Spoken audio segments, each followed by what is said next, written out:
एक चिंचणी गाव काढलं आणि पूर्व भागातल्या जिल्हा परिषदेला जोडलं. जिल्हा परिषदला आपण चांगल्या फरकाने अपक्ष उभा राहिलो. त्याच्या आधी मी युवक काँग्रेसचा अध्यक्ष झालो होतो. प्रचंड मोठा संघर्ष केला आणि शंकरराव चव्हाणांनी प्रधानमंत्र्यापर्यंत त्या तक्रारी करून आपल्याला ते पद दिलं होतं. 2 महिन्याच्या आत या तालुक्यातल्या जनतेसाठी युवक काँग्रेसचं अध्यक्षपद सोडलं आणि विकास आघाडीच्या माध्यमातून आपण लढलो. सुनील भाऊ, माझ्या माहितीप्रमाणे 5,000 मताचं जिल्हा परिषद मध्ये अंतर राहिलं. जे 50,000चं होतं ते 5,000वर आलं. 99 साली इलेक्शन केली, 3200 मतावर आलं, म्हणजे 1600 मताचा फरक राहिला. 2004 साली 4400 मताचा फरक राहिला. आताचा फरक का, कशासाठी, कुणी केला, कुणावर आक्षेप आहे? मागाशी आमचे रमेश कोळेकर, त्यांची आई सरपंच आहेत आरेवाडीच्या, दुर्वा देवस्थानाचं गाव आहे. ते सांगितलं आम्ही पुजारी आहे. ज्या कवटेमंगळ तालुक्यामध्ये धनगरपट्ट्यातली जी गावं आहेत त्या गावाला जाणारा टेंबू योजनेचं बानूरगड मध्ये किती वर्ष काम पेंडिंग पडलं होतं? बानूरगडचा बोगदा पास झाला होता. बानूरगडच्या बोगद्याचा पास करून त्या असणाऱ्या कॉन्ट्रॅक्टरला दर देऊन ती कामं करायला लावून पाणी आपण पहिल्यांदा आणलं ते नागाच्या ओढ्यात आणलं. बरोबर आहे का? कधीही सोशल मीडिया असेल, प्रिंट मीडिया असेल किंवा आमच्याकडच्या काही बाबी असतील, इलेक्ट्रॉनिक मीडिया असेल, कधीही सांगितलं नाही की मी हे केलं, मी केलं म्हणेल तर त्या दिवशी मला गर्व आला, दर्प आला, अहमपणा आला. तो येता कामा नये. या लोकांनी मला हे बळ दिलंय, त्यांच्यासाठी काम करणं माझं कर्तव्य आहे हे समजून केलं. प्रमोद आप्पा, तू म्हणालास एकदा नव्हे 1000 वेळा लोकांनी सांगितलं की आपण केलेल्या कामाची नारळ दुसरे वाढवत आहेत.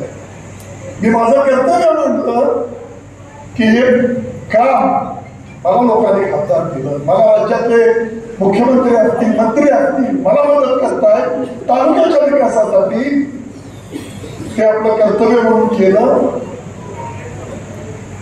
काय नॅशनल हायवेची कामं झाली, ताकारी, टेंबू, म्हैसाळ, 7-7, 8-8 हजार कोटीच्या आपण या सगळ्या भूमिका घेतल्या आणि त्याला मान्यता घेतली, पैसे आणले.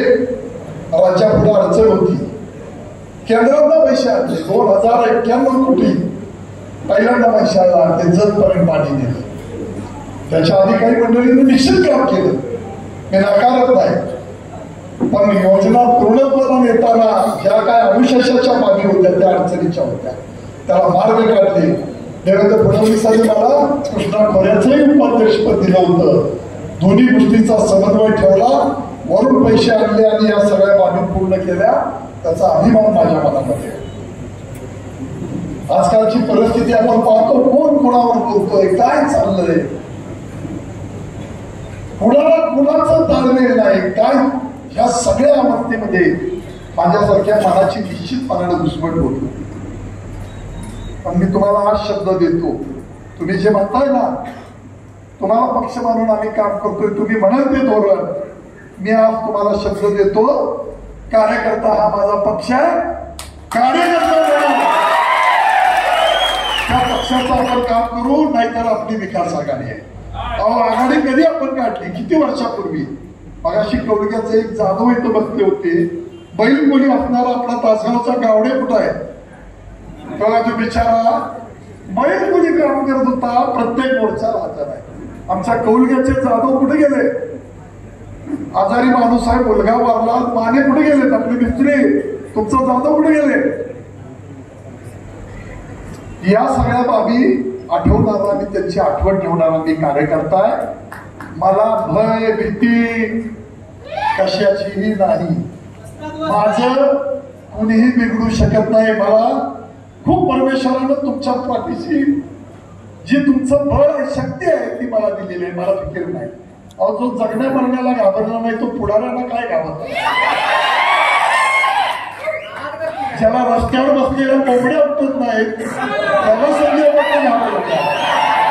ती चिंता करू नका आणि कोणाची चिंता अजिबात नाही.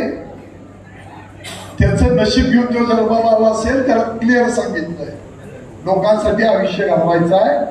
मधल्या काळात त्याने एका गोष्टीचा उल्लेख केला. कारखान्याच्या अडचणी होत्या, कर्ज खूप झालं, एवढ्या मोठ्या पदावर काम करत होतो, हजारो कोटीची